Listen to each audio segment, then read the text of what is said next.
Good day everyone, welcome to TECHHELPLINE. I hope you all are doing well.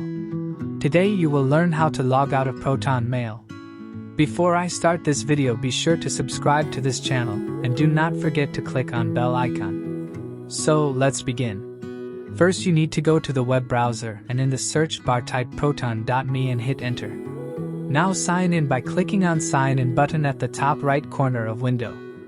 Fill up your email and password and hit the sign in button. Now you are officially inside your ProtonMail account.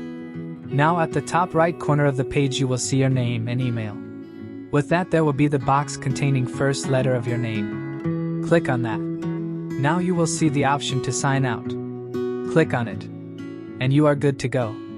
I hope you guys like this video. I will see you in the next one. Thank you guys for watching this video and make sure to subscribe this channel and don't forget to hit the bell icon.